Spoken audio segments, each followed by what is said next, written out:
Hi ಎಲ್ರಿಗೂ ನಮಸ್ತೆ. ಎಲ್ರು ಹೇಗಿದ್ದೀರಾ? ಎಲ್ರು ಚೆನ್ನಾಗಿದ್ದೀರಾ ಅನ್ಕೊಂತೀನಿ. ನಾನಿವತ್ತು ತೋರಿಸ್ತಾ ಇರ್ತಕ್ಕಂಥ ರೆಸಿಪಿ ಪಲಾವ್. ತುಂಬಾ ಡಿಫ್ರೆಂಟ್ ಆಗಿ ಮತ್ತೆ ಸ್ವಲ್ಪ ಜಾಸ್ತಿ ರುಚಿಯಾಗಿ, ಇನ್ನೂ ಸ್ವಲ್ಪ ಜಾಸ್ತಿ ಟೇಸ್ಟಿಯಾಗಿ ಪಲಾವ್ನ ಹೇಗ್ ಮಾಡ್ಕೊಳ್ಳೋದು ಅಂತ ನಾನಿವತ್ತು ತೋರಿಸ್ತಾ ಇದ್ದೀನಿ. ಸೊ ಬನ್ನಿ ಹೇಗ್ ಮಾಡೋದು, ಅದಕ್ಕೆ ಏನೆಲ್ಲ ಇಂಗ್ರೀಡಿಯೆಂಟ್ಸ್ ಬೇಕಾಗುತ್ತೆ ಅಂತೇಳಿ ನಾವು ನೋಡ್ತಾ ಹೋಗೋಣ. ಮೊದಲಿಗೆ ನಾನು ಇಲ್ಲಿ 1 ಗ್ಲಾಸ್ ಅಷ್ಟು ಅಕ್ಕಿನ ತಗೊಂಡು ಅದನ್ನ 2 ರಿಂದ 3 ಬಾರಿ ತೊಳೆದು ಅದಕ್ಕೆ 1 ಗ್ಲಾಸ್ ನೀರ್ ಹಾಕಿ ನೆನೆಸಿಡ್ತಾ ಇದ್ದೀನಿ. ನಾವು ಪಲಾವ್ಗೆ ಒಗ್ಗರಣೆಗೆ ಶುರು ಮಾಡೋದಕ್ಕಿಂತ ಮುಂಚೆ ಅಕ್ಕಿನ ನೆನೆಸಿಟ್ಕೊಂಡ್ರೆ ಸಾಕಾಗುತ್ತೆ.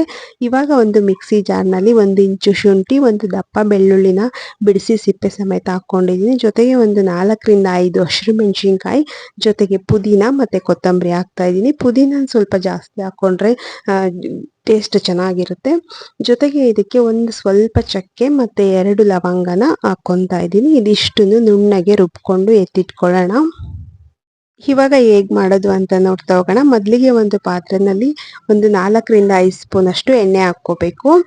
ಎಣ್ಣೆ ಕಾದ ನಂತರ ಅದಕ್ಕೆ ಏನು ನಾವು ಮಸಾಲ ಪದಾರ್ಥಗಳಿರುತ್ತೆ, ಪಲಾವ್ ಎಲೆ, ಚಕ್ಕೆ, ಲವಂಗ, ಏಲಕ್ಕಿ ಮತ್ತೆ ಸೋಂಪು ಈ ತರ ಎಲ್ಲಾ ರೀತಿ ಸ್ಪೈಸಸ್ನ ಹಾಕ್ಕೋಬೇಕು. ಹಾಕೊಂಡ ನಂತರ ಇದಕ್ಕೆ ಸ್ವಲ್ಪ ಈರುಳ್ಳಿ ಏನ್ ಕಟ್ ಮಾಡಿ ಇಟ್ಕೊಂಡಿರ್ತೀವಿ ಅದನ್ನ ಸೇರಿಸ್ಕೊಳ್ಳೋಣ. ಇದಷ್ಟು ಸ್ವಲ್ಪ ಕಲರ್ ಚೇಂಜ್ ಆಗೋವರೆಗೂ ಎಣ್ಣೆನಲ್ಲಿ ಬೇಯಿಸ್ಕೋಬೇಕಾಗುತ್ತೆ.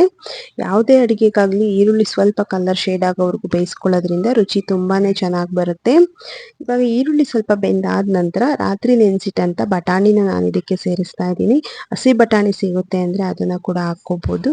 ಬಟಾಣಿ ಕೂಡ ಎಣ್ಣೆಲಿ ಸ್ವಲ್ಪ ಬೇಯಿಸ್ಕೊಳ್ಳೋದ್ರಿಂದ ಬೇಗನೆ ಬೆಂದ್ಬಿಡುತ್ತೆ ಅದು ಅನ್ನೋ ಕಾರಣಕ್ಕೆ ಎಣ್ಣೆಗೆ ಫಸ್ಟೇನೆ ಬಟಾಣಿ ಹಾಕೊಂಡು ಬೇಯಿಸ್ಕೊತಾ ಇದ್ದೀನಿ. ಇವಾಗ ರುಬ್ಬಿರ್ತಕ್ಕಂಥ ಮಸಾಲ ಏನಿತ್ತು ಅದನ್ನ ಸೇರಿಸ್ತಾ ಇದ್ದೀನಿ. ಈ ಮಸಾಲ ಸೇರಿದ ತಕ್ಷಣ ಸೇರಿಸಿದಾದ್ಮೇಲೆ ಒಂದು 2 ನಿಮಿಷ ನೀಟಾಗಿ ಬೇಯಿಸ್ಕೊಳ್ಳೋಣ. ಈ ತರ ಮಸಾಲಾನ ಬೇಯಿಸ್ಕೊಳ್ಳೋದ್ರಿಂದ ಪಲಾವಿನ ರುಚಿ ಕೂಡ ಹೆಚ್ಚಾಗುತ್ತೆ. ಜೊತೆಗೆ ಮಸಾಲದಲ್ಲಿರ್ತಕ್ಕಂಥ ಹಸಿ ವಾಸನೆ ಕೂಡ ಹೋಗುತ್ತೆ. ಹಾಗಾಗಿ ಒಂದು 2 ನಿಮಿಷ ಅದನ್ನ ಎಣ್ಣೆಲಿ ಈ ತರ ಬೇಯಿಸ್ಕೋಬೇಕಾಗುತ್ತೆ ಮಸಾಲೆನ. ನೆಕ್ಸ್ಟ್ ಇದಕ್ಕೆ ನಾವಿವಾಗ ಏನೇನು ತರಕಾರಿ ಕಟ್ ಮಾಡ್ಕೊಂಡಿದ್ವಿ ಅದನ್ನ ಸೇರ್ಸೋಣ. ಟೊಮೊಟೊ ಮತ್ತೆ ಕ್ಯಾರೆಟ್ ಮತ್ತೆ ಬೀನ್ಸ್ನ ತಗೊಂಡಿದ್ದೀನಿ ನಾನಿಲ್ಲಿ. ನೀವು ಬೇಕಾದ್ರೆ ಇದಕ್ಕೆ ಇನ್ನೂ ಎಕ್ಸ್ಟ್ರಾ ತರಕಾರಿಗಳನ್ನ ಸೇರಿಸ್ಕೋಬಹುದು.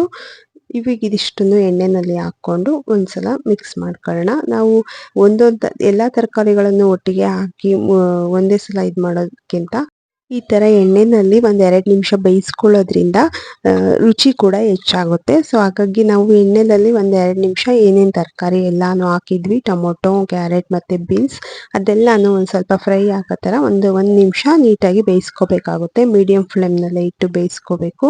ಈ ತರ ಲಿಡ್ ಕ್ಲೋಸ್ ಮಾಡಿ 1-2 ನಿಮಿಷ ಬೇಯಿಸ್ಕೊಂಡ್ರೆ ಅದು ನೀಟಾಗಿ ಎಣ್ಣೆನಲ್ಲಿ ಫ್ರೈ ಆಗ್ತದೆ. ಸಾಮಾನ್ಯವಾಗಿ ನಾವು ಪಲಾವನ್ನ ಕುಕ್ಕರ್ನಲ್ಲಿ ಮಾಡ್ಬಿಡ್ತೀವಿ.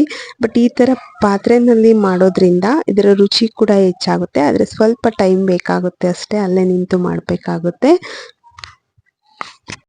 ಇವಾಗ ಇದಕ್ಕೆ ನಾವು ಏನೇನು ಮಸಾಲ ಬೇಕು ಆ್ಯಡ್ ಮಾಡೋಣ. ಇದಕ್ಕೆ 1 ಚಿಟಿಕೆಯಷ್ಟು ಅರಿಶಿನ ಹಾಕ್ತಾ ಇದ್ದೀನಿ. ಜೊತೆಗೆ 1 ಸ್ಪೂನ್ ಧನಿಯಾ ಪೌಡರ್. ಇದು ಇಷ್ಟೇ ಮಸಾಲ ಸಾಕು. ಇದು ತುಂಬಾನೇ ರುಚಿಯಾಗಿ ಬರುತ್ತೆ. ಇದಕ್ಕೆ ಬೇರೆ ಯಾವುದೇ ರೀತಿ ಮಸಾಲೆಗಳನ್ನು ಹಾಕೋ ಅವಶ್ಯಕತೆ ಇಲ್ಲ. ಗರಂ ಮಸಾಲ ಇರ್ಬೋದು, ಟೇಸ್ಟಿಂಗ್ ಪೌಡರ್ ಇರ್ಬೋದು, ಯಾವುದನ್ನು ಹಾಕೋ ಅವಶ್ಯಕತೆ ಇಲ್ಲ. ಇದಿಷ್ಟನ್ನ ಹಾಕಿ ಎಲ್ಲ ಮಸಾಲ ಆಗಿ ಒಂದ್ಸಲ ನೀಟಾಗಿ ಮಿಕ್ಸ್ ಮಾಡ್ಕೋಬೇಕಾಗುತ್ತೆ. ಈ ತರ ಮಿಕ್ಸ್ ಇದೆಲ್ಲಾನು ಮೀಡಿಯಂ ಫ್ಲೇಮ್ನಲ್ಲೇ ಇಟ್ಕೊಂಡು ಮಾಡ್ಕೋಬೇಕು. ಇವಾಗ ನಾವು ನೀರನ್ನ ಸೇರಿಸ್ತಾ ಇದೀನಿ. ಅಂದ್ರೆ 1 ಗ್ಲಾಸ್ ಅಕ್ಕಿ ತಗೊಂಡಿದ್ರಿಂದ 2.5 ಗ್ಲಾಸ್ ನೀರನ್ನ ಹಾಕ್ತಾ ಇದ್ದೀನಿ. 1 ಗ್ಲಾಸ್ ಅಕ್ಕಿಗೆ 2.5 ಗ್ಲಾಸ್ ನೀರು ಸಾಕಾಗುತ್ತೆ. ಆ ನೀರು ಹಾಕಿದ ನಂತರ ಅದನ್ನ 1-2 ನಿಮಿಷ ಕುದಿಸ್ಕೋಬೇಕು. ಒಂದು ಪ್ಲೇಟ್ನ ಮುಚ್ಚಿ ಕುದಿಸಿದ್ರಂತ ನೀರು ಕುದಿತಾ ಇರ್ತಕ್ಕಂಥ ಟೈಮಲ್ಲಿ ನೆನೆಸಿಟ್ಟಂತ ಅಕ್ಕಿನ ಇವಾಗ ಸೇರಿಸ್ಕೊಳ್ಳೋಣ. ಅಕ್ಕಿನ ಹಾಕೊಂಡಾದ್ಮೇಲೆ ಲೈಟಾಗಿ ಒಂದ್ಸಲ ಮಿಕ್ಸ್ ಮಾಡ್ಕೋಬೇಕಷ್ಟೆ. ಮಿಕ್ಸ್ ಮಾಡ್ಕೊಂಡು ಇವಾಗ ಲಿಡ್ನ ಕ್ಲೋಸ್ ಮಾಡಿಕೊಂಡು ಅವಾಗವಾಗ ಅಂದರೆ 2 ನಿಮಿಷಕ್ಕೊಮ್ಮೆ ಸ್ವಲ್ಪ ಓಪನ್ ಮಾಡಿಕೊಂಡು ಮಿಕ್ಸ್ ಒಂದ್ಸಲ 2 ಸಲ ಮಿಕ್ಸ್ ಮಾಡ್ಕೊತಾ ಇದ್ರೆ ಅಕ್ಕಿ ತಳನ ಹಿಡಿಯಲ್ಲ. ಇವಾಗ ನಾನು ರುಚಿಗೆ ತಕ್ಕಷ್ಟು ಉಪ್ಪನ್ನ ಹಾಕ್ತಾ ಇದ್ದೀನಿ. ಉಪ್ಪು ಹಾಕಿ ಒಂದ್ಸಲ ಮಿಕ್ಸ್ ಮಾಡ್ಕೊಂಡು ಬೇಕಿದ್ರೆ ನೀವು 1-2 ನಿಮಿಷ ಮಿಕ್ಸ್ ಆದಮೇಲೆ ಒಂದ್ಸಲ ಟೇಸ್ಟ್ ನೋಡಿ ಮತ್ತೆ ಉಪ್ಪು ಬೇಕಂದ್ರೆ ಹಾಕ್ಕೋಬೋದು. ಈ ಥರ ಮಿಕ್ಸ್ ಮಾಡ್ಕೊಂಡಾದ್ಮೇಲೆ ಈಗ ಕುದಿತಾ ಇರ್ತಕ್ಕಂಥ ಟೈಮಲ್ಲಿ ಈ ಥರ ಲಿಡ್ ಕ್ಲೋಸ್ ಮಾಡಿ ಒಂದು 2 ಮಿನಿಟ್ಸ್ಗೊಮ್ಮೆ ಈ ತರ ಮಿಕ್ಸ್ ಮಾಡ್ತಾ ಇರ್ಬೇಕಾಗುತ್ತೆ. ಯಾಕೆಂದ್ರೆ ಅಕ್ಕಿ ತಳ ಹಿಡಿದ್ಬಿಟ್ರೆ ಕಷ್ಟ. ಹಂಗಾಗಿ ಮೀಡಿಯಂ ಫ್ಲೇಮ್ನಲ್ಲೇ ಇಟ್ಕೊಂಡು ಈ ತರ ಮಿಕ್ಸ್ ಮಾಡ್ಕೊತಾ ಇರಬೇಕು. ಬಟ್ ಜಾಸ್ತಿನೂ ಮಿಕ್ಸ್ ಮಾಡಬಾರ್ದು. 1-2 ನಿಮಿಷಕ್ಕೊಮ್ಮೆ ಈ ತರ ಮಿಕ್ಸ್ ಮಾಡಿ ಒಂದು ಅರ್ಧ ಬೇಯೋವರೆಗೂ ಮಿಕ್ಸ್ ಮಾಡಿದ್ರೆ ಸಾಕಾಗುತ್ತೆ. ಈ ತರ ಅದಾದ ನಂತರ ನಾವು ಇವಾಗ ಒಂದು ತಟ್ಟೆನ ಮುಚ್ಚಿ ಅದ್ರ ಮೇಲೆ ಒಂದು ಸ್ವಲ್ಪ ವೆಯ್ಟ್ ಏನಾದರೂ ಇಟ್ಟರೆ ಅದು ಫುಲ್ ಲೋ ಫ್ಲೇಮಲ್ಲಿ ಇಟ್ಬಿಟ್ಟು ಈ ಥರ ವೆಯ್ಟ್ ಇಟ್ಟರೆ ನೀಟಾಗಿ ಬೆಂದು ರೆಡಿ ಆಗುತ್ತೆ. ಅಂದರೆ ನಾವು ಕುಕ್ಕರಲ್ಲಿ ಯಾವ ಥರ ಬೇಯಿಸ್ತೀವಿ ಆ ಥರ ಬೆಂದು ರೆಡಿ ಆಗಿಬಿಡುತ್ತೆ.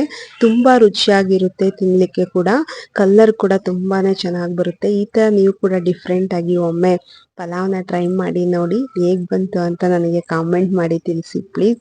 ಜೊತೆಗೆ ನನ್ನ ಚಾನಲ್ನ ಇನ್ನು ಯಾರು ಸಬ್ಸ್ಕ್ರೈಬ್ ಮಾಡ್ಕೊಂಡಿಲ್ಲ, ಪ್ಲೀಸ್ ನನ್ನ ಚಾನಲ್ನ ಸಬ್ಸ್ಕ್ರೈಬ್ ಮಾಡಿಕೊಂಡು ವಿಡಿಯೋ ಇಷ್ಟ ಆಯಿತು ಅಂದರೆ ಒಂದು ಲೈಕ್ ಕೊಡೋದನ್ನ ಮರಿಬೇಡಿ.